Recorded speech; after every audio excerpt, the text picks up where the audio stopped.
Welcome friends, मैं अंकुश सिंह आपका फिर से कंप्यूटर की 10 सबसे महत्वपूर्ण प्रश्नों के साथ दिस योर इंस्ट्रक्टर में स्वागत करता हूं। यह 10 प्रश्न बहुत ही अच्छे लेवल का है जिसे हम डिटेल में हल करेंगे और आपको पता होना चाहिए इससे पहले मैंने कंप्यूटर का 2 और वीडियो अपलोड किया है। पहले वाले में मैंने 35 प्लस इंपॉर्टेंट फुल फॉर्म को डिस्कस किया है जो सभी कंप्यूटर की परीक्षाओं के लिए बहुत ही ज़्यादा उपयोगी है, और दूसरे वाले में मैंने सेम इसी तरह 10 इंपॉर्टेंट क्वेश्चन को डिस्कस किया है। तो आप अगर वह वीडियो नहीं देखे हैं तो आप उस दोनों वीडियो को डिस्क्रिप्शन या प्लेलिस्ट से देख सकते हैं। और आपको पता होना चाहिए कि अब मैं कंप्यूटर का लगातार वीडियो बनाने वाला हूं, तो आपको अगर वीडियो अच्छा लगता है तो वीडियो को लाइक करें और इस तरह की वीडियो पाने के लिए चैनल को अभी सब्सक्राइब कर लें। तो चलिए बिना देरी किए हम टॉपिक पर ध्यान देते हैं। आपको अगर इसमें से किसी का भी आंसर पता हो तो कमेंट बॉक्स में उसका आंसर ज़रूर लिखें। तो पहला क्वेश्चन है, आधुनिक कंप्यूटर कीबोर्ड में सामान्यतः कितनी कुंजियाँ होती है? तो जो कीबोर्ड हम अभी यूज़ कर रहे हैं उस कीबोर्ड में कितने बटन, कितने कीज़ होते हैं, आपको वह बताना है। इसका सही आंसर हो जाएगा ऑप्शन नंबर डी, 104 104 बटन होते हैं अभी के कीबोर्ड में। और आपको यह भी पता होना चाहिए कि अभी का कीबोर्ड जो होता है उसमें ऊपर में F1 से F12 तक बटन होता है जिसे हम फंक्शनल की कहते हैं, आपको पता होना चाहिए। और यह जो कीबोर्ड है उससे हम क्वार्टी कीबोर्ड कहते हैं क्योंकि अल्फ़ाबेट जो शुरू होता है उसमें आप देखते हैं कि QWERTY से होता है, इसीलिए हम उसे क्वार्टी कीबोर्ड कहते हैं। और इस कीबोर्ड का आविष्कार जो है क्रिस्टोफर लैथम सोलेज ने किया है, आपको यह भी याद रखना है।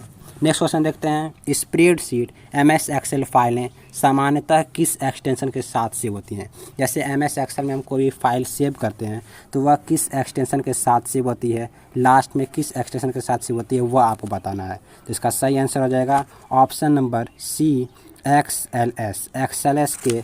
इसका सही आंसर हो जाएगा option number C, XLS extension के साथ जो है कोई भी MS एक्सेल की फ़ाइल सेव होती है। और आपको यह भी ध्यान रखना है, जैसे आप कोई फ़ाइल सेव कीजिएगा MS एक्सेल में, जैसे मान लेते हैं आप श्याम के नाम से कोई भी फाइल आप सेव कर रहे हैं तो सेव कीजिएगा तो उसमें XLS ऐड हो जाएगा। तो ये तो था MS एक्सेल का। लेकिन अगर MS वर्ड में आप कोई फ़ाइल सेव कीजिएगा तो उसमें अगर आप सेव कीजिएगा तो docx के साथ सेव होगा, आपको याद रखना है MS वर्ड में। लेकिन वही अगर पावर पॉइंट के बारे में पूछा जाए तो पावर पॉइंट में जो है .pptx के एक्सटेंशन के साथ पावर पॉइंट में सेव होता है। तो आपको तीनों ध्यान में रखना है। अगर MS वर्ड के बारे में पूछा जाए तो .docs हो जाएगा, MS पावर पॉइंट के बारे में पूछा जाए तो .pptx हो जाएगा, और इस क्वेश्चन में मैंने डिस्कस किया है MS एक्सेल का .xls हो जाएगा। तो आपको तीनों ध्यान रखना है। अगर आपको मेरा पढ़ाया पसंद आ रहा है तो चैनल को लाइक करें और इस तरह वीडियो पाने के लिए चैनल को सब्सक्राइब भी जरूर कर लें। नेक्स्ट क्वेश्चन देखते हैं, कंप्यूटर के माउस का आविष्कार किसने किया था? अब जो कंप्यूटर है उसके माउस का आविष्कार किसने किया था, आपको उसका आंसर देना है। तो इसका सही आंसर हो जाएगा option number B, Douglas Engelbart. Douglas Engelbart है जिन्होंने कंप्यूटर के माउस का आविष्कार किया था। और कब किया था? तो कंप्यूटर के माउस का आविष्कार जो है डगलस एंगलबर्ट ने 1960 में किया था, आपको ध्यान रखना है। और 1970 में अपने नाम पर पेटेंट करा लिया था। 60 में आविष्कार किया था और 1970 में अपने नाम पर उसे पेटेंट करवा लिया था। और आपको यह भी ध्यान रखना है कि माउस जो है, कंप्यूटर माउस जो है, वह एक इनपुट डिवाइस है। नेक्स्ट क्वेश्चन देखते हैं, किस उपकरण में जायरोस्कोप घूर्णदर्शी का प्रयोग किया जाता है? जैसे कौन सा उपकरण है जिसमें जायरोस्कोप घूर्णदर्शी का प्रयोग किया जाता है, आपको बताना है। ऑप्शन है कीबोर्ड, बी नंबर माउस, सी टेलीफोन है और डी टेलीविज़न। तो इसका सही आंसर हो जाएगा option number B, mouse. Mouse ही एक उपकरण है जिसमें जायरोस्कोप घूर्णदर्शी का प्रयोग किया जाता है। किसका यूज़ किया जाता है? तो जायरोस्कोप घूर्णदर्शी का प्रयोग किया जाता है किसमें? माउस में। और आपको यह ध्यान रखना है कि जायरोस्कोप जो है कोणीय स्थिति को मापने में इसका प्रयोग किया जाता है। जायरोस्कोप का प्रयोग कोणीय स्थिति को मापने में किया जाता है। और आपको पता होना चाहिए कि जायरोस्कोप जो है, यह पूछा जाता है क्वेश्चन में, एग्जाम में परीक्षा में पूछा जाता है कि यह जो जायरोस्कोप है वह किस सिद्धांत पर कार्य करता है? तो जायरोस्कोप जो है कोणीय संवेग संरक्षण के सिद्धांत पर कार्य करता है। किस सिद्धांत पर? तो कोणीय संवेग संरक्षण के सिद्धांत पर जायरोस्कोप कार्य करता है। नेक्स्ट क्वेश्चन देखते हैं, किस विद्वान को एआई आर्टिफिशियल इंटेलिजेंस का जनक कहा जाता है? अब कौन से विद्वान हैं जिन्हें हम आर्टिफिशियल इंटेलिजेंस के जनक के नाम से जानते हैं? तो आपको इसका आंसर देना है। ऑप्शन दिया हुआ है, आप ऑप्शन देख सकते हैं। चार्ल्स बेबेज, ऑप्शन बी है ली डे फॉरेस्ट, नेक्स्ट ऑप्शन है जॉन मैकार्थी और लास्ट ऑप्शन दिया हुआ है माइक्रोसॉफ्ट। तो इसका सही आंसर हो जाएगा option number C, John McCarthy, जो है विद्वान हैं जिन्होंने एआई आर्टिफिशियल इंटेलिजेंस का मतलब इन्हें ही जो है आर्टिफिशियल इंटेलिजेंस का जनक कहा जाता है, जॉन मैकार्थी को, और यह अमेरिका के थे। आपको यह भी ध्यान रखना है। नेक्स्ट क्वेश्चन देखते हैं, कंप्यूटर के किस भाग को नर्व सेंटर कहा जाता है? अब कंप्यूटर कौन सा भाग है जिससे हम नर्व सेंटर कहते हैं, आपको वह बताना है। तो ऑप्शन आप देख सकते हैं, पहला ऑप्शन है CU, next option ALU, C number है CPU और लास्ट है IC चिप।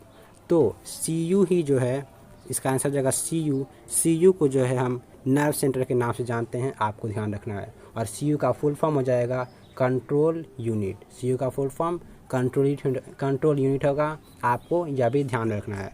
और इसका अन्य नाम जो है उसे भी आप ध्यान रखिएगा। नर्व सेंटर के अलावा CU को हम मुख्य घटक या मुख्य भाग के नाम से जानते हैं, और इसका अन्य नाम है नाड़ी तंत्र या नियंत्रण इकाई। ये अलग अलग नाम है जिसे आप याद रखना है।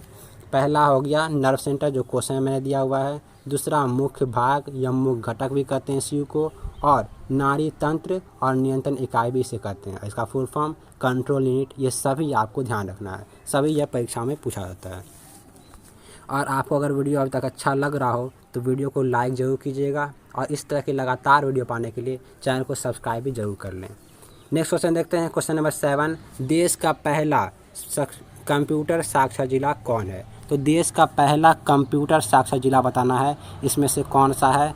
तो इसका सही आंसर हो जाएगा ऑप्शन नंबर डी, मल्लमपुरम। मल्लमपुरम ही जिला है जो कंप्यूटर का सबसे पहला साक्षर जिला है। और आपको यह भी ध्यान रखना है कि मल्लमपुरम जो है यह केरल राज्य में पड़ता है। किस राज्य में पड़ता है?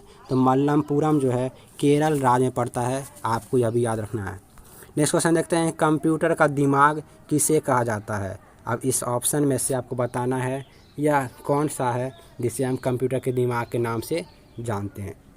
तो इसका सही आंसर हो जाएगा ऑप्शन नंबर डी, CPU ही है जिसे हम कंप्यूटर के दिमाग के नाम से जानते हैं, और इसका फुल फॉर्म हो जाएगा सेंट्रल प्रोसेसिंग यूनिट। बहुत ही सिंपल है, कंप्यूटर का दिमाग CPU के नाम से जाना जाता है। CPU को हम कंप्यूटर का दिमाग कहते हैं, और इसका full form central processing unit हो जाएगा। आपको दोनों ध्यान रखना है। नेक्स्ट क्वेश्चन है, कंप्यूटर की याददाश्त किसे कहा जाता है? ये थोड़ा कन्फ्यूज़ करने वाला क्वेश्चन है। मेमोरी अगर पूछा जाए, दिमाग अगर पूछा जाए तो CPU हो जाएगा, लेकिन अगर याददाश्त के बारे में पूछा जाए तो इसका सही आंसर जाएगा रैम को जो है कंप्यूटर का याददाश्त कहा जाता है, आपको ध्यान रखना है।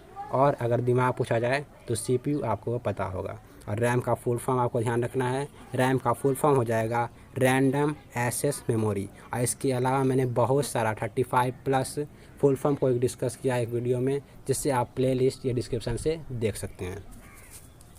नेक्स्ट क्वेश्चन देखते हैं, और इस वीडियो का लास्ट क्वेश्चन है कि एक निबल जो है वह कितने बीटों के बराबर होता है? आपको यह बताना है। ऑप्शन देखें और आपको बताना है कि एक निबल जो है कितने बीटों के बराबर होता है।